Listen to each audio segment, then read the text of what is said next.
The more specific you get, the faster the energy moves. So if you're feeling pretty good, being more specific helps you. But if you're not feeling good, being more specific hurts you.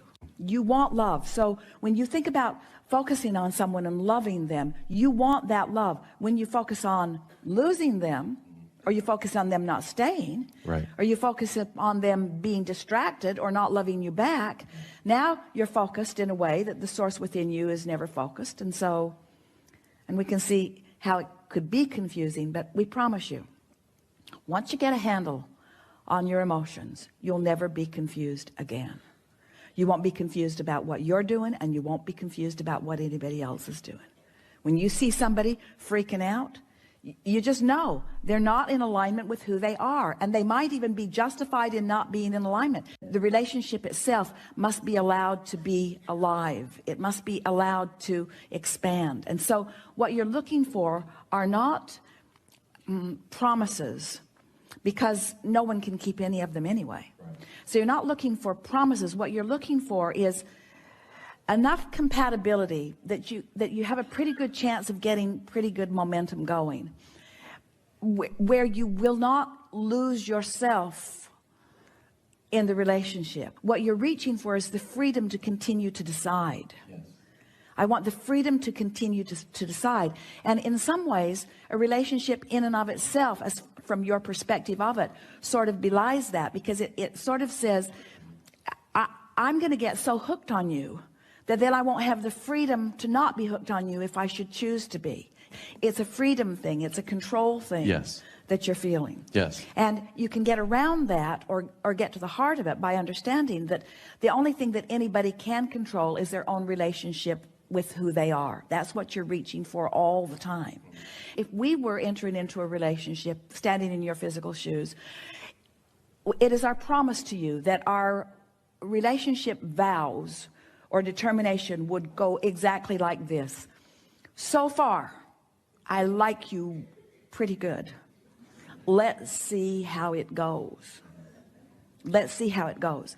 I'm going to do my best to stay in alignment with who I am, which means this relationship has a really powerful probability of not only surviving but thriving, because I'm going to do everything that I can do to be in alignment, which means I'm going to look for the best in you and in everybody.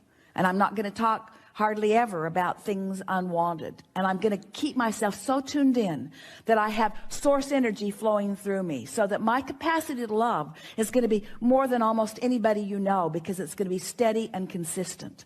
And my capacity to love you is not going to be contingent upon anything that you do. I'm leaving you out of that part of the equation. I'm taking full responsibility for how I feel.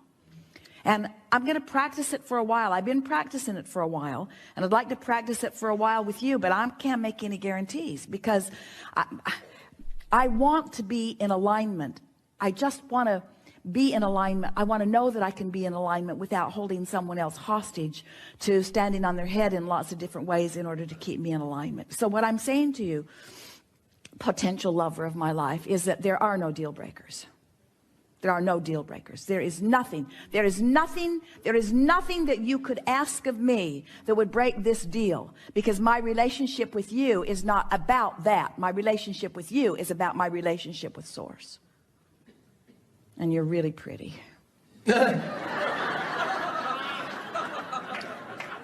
You're really pretty. You're really smart. You're tuned in, tapped in, turned on.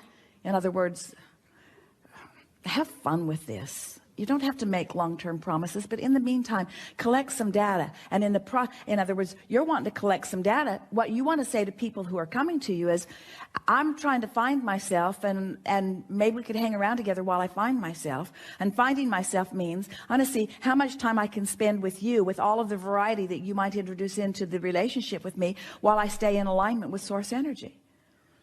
That's what I'm doing right now. And it is our promise to you that you'll not only find that alignment, but you'll find someone else who has exactly the same plan. Can you imagine two people coming together who are neither one holding each other hostage for the way the other one feels, tuning into source energy and living happily ever after, or not, but living happily ever after, or not holding anybody responsible for how they feel but themselves? How refreshing is that, you see? And that's really what you came to us to say. It is. Sometimes, and this is what's happening here, by insisting on what you want before another is ready, and you try to pull them into the vortex, you're not pulling him into his vortex, you're pulling him out of his vortex. Now, you really can't pull him in or out. So that's why you have to leave him out of the equation. You have to want what you want and believe what you want and allow what you want, and what you want will come, and most likely through him. But when you try to make it be this way right here, right now, before somebody else is ready, the backlash happens. Here's why. Imagine, since everything is vibrational, and the easiest way for you to understand vibrations in your world is to think about sound or electricity. That's a really good way. So think about electricity and think about an open circuit, and think about you being tuned in, tapped in, turned on. You've got all of this energy flowing through you, and you are flowing it toward this desire. Let's say in this case, toward this specific person, this desire about this person, and you're flowing it. But let's say that for whatever reason, that person isn't in complete agreement with what you're doing. Now, the tendency would be to say, okay, then that person has closed their circuit because he wants something different. So his circuit is closed while mine is open, and so I'm getting electrocuted. But what's really happening, since his circuit doesn't have anything to do with your electrocution ever, only your own circuit. So you're flowing, but then his behavior or his condition causes you to think thoughts that close your own circuit. So it's not what he's doing, it's what you're thinking about what he's doing that causes you to close your circuit, and that's what is electrocuting you. And then because you don't feel good, then it feels like it's wrong, and it's not wrong because of the behavior, and it's not wrong because of the person, and it's not wrong because of the decisions of the person. It only feels like it's wrong because you're closing your own circuit with a belief that doesn't match your desire. And when you sat in that chair, you didn't do that. You started to close your circuit, you started to do that, but then you came to your senses and you didn't do it. You decided to leave your circuit open anyway. And this is exactly the same thing. I've decided to be happy even though what I want isn't fully manifested. And in my happiness, I allow it to evolve, and I allow myself to witness the unfolding of it because it is so delicious. It's now. There's not ever going to be a then. The future that you're looking for is never going to get here. It's never going to get here, because when it gets here, it's going to be another now. And so if you practice in your now having an open circuit, then open, feeling good. But if you put some sort of ruling on the way that it needs to open, then you close your circuit in the now. If you could just hear us when we say, he's not the one closing the circuit, you are, relative to anything. And when you stop doing that, oh, then now is really delicious. And then now is really delicious. And then now is really delicious. And then now is really delicious. It also will take away your concern over ageism, because you all have equal access to now.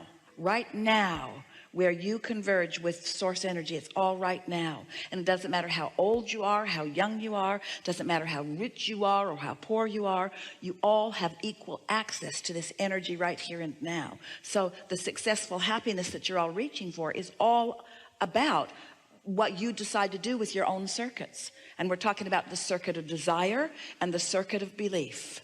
Because the desire is flowing, and if the belief is in opposition, then the feeling is that negative emotion. Ooh, you came a long way on that understanding, didn't you? Don't you love knowing that? Don't you feel sort of invincible? Doesn't it feel to you like you could do just about anything that you can convince yourself you can do?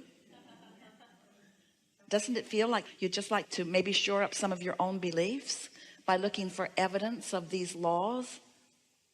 Because there's not a shred of evidence to the contrary of them.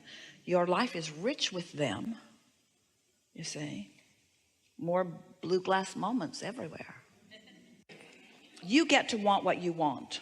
You get in alignment, he comes, you want him to stay, you want him to commit, you want him to do whatever it is. And so you get to want what you want, but you can't contradict what you want by the condition making you not believe it.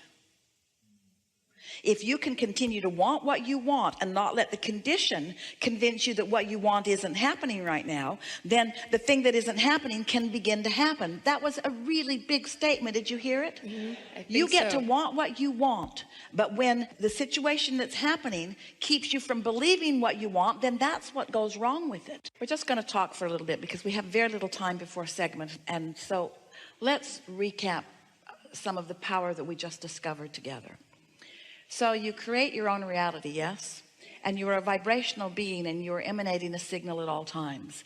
And the signal that you're emanating, meaning the thoughts that you are thinking, or the words that you are speaking, or the action that you are taking, whatever it is that you are focused upon, whatever it is you are talking about, whatever it is you are doing, is causing you to offer a vibration that law of attraction is matching. So you're getting back what you're giving out all the time. To be consciously aware of what it is you're giving out is such a helpful thing, but not in relationship to what somebody else wants you to give out, in relationship to what is in your vortex. Because through life, you have figured out at so many levels of your being precisely what you want, and it is rich and it is understood by your inner being, tended to. The cooperative components have been gathered, and it is your reality to which you are having a relationship. Everything that you feel is you having a relationship with what you have created, with who you really are, with what you really want.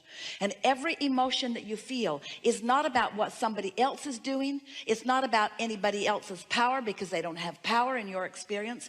Everything that you feel, whether it feels wonderful or whether it feels awful, is only about one thing, and that is your vibrational relationship with you that you have created. When you decide that nothing matters to you more than that you feel good, which means nothing matters more to me than that I'm finding a thought now that it has harmonics to what my inner being is thinking about the same subject. If happiness becomes your dominant quest, then what happens is you find yourself more often in perfect alignment with who you are, with an open circuit. And then as thoughts turn to things, you just get more and more and more ideas. We want you to feel the reality of your vibrational reality. This vortex is a real thing. And we want you to understand how far it has come, how big it is, and how important it is to you. And we want you to know that since it is big, and since it is real, and since it is offering a vibration, it's offering a vibrational signal that is calling you, that if you are caring about how you feel, you're being called to the wholeness of who you are. And when you are in that receptive mode, and that vibration turns to a thought in your mind that feels like a desire that you can speak out loud. I want this, that decisive, I know what I want. I want a relationship, and I want it soon. I want a relationship. I want more money. I want to live in that house. I want to go on this vacation. I want this conversation with this person. In other words, once you say, I want it, and you mean it like that, what's happened is you have experienced this process that we're talking about, and the thoughts of your vortex are beginning to turn to the things of your life. And if you will accept that as those ideas come, they are evidence, they are proof of the inevitable positive outcome that you are looking for, then you can start relaxing and enjoying the unfolding of it. But if you're still looking for the condition to guide it or to soothe you, then as soon as you look for something that hasn't come into full fruition yet, then you shut it all down and you stop the momentum, and it's kind of like starting over at square one again. Did you get that? This is a really good time for a segment of refreshment.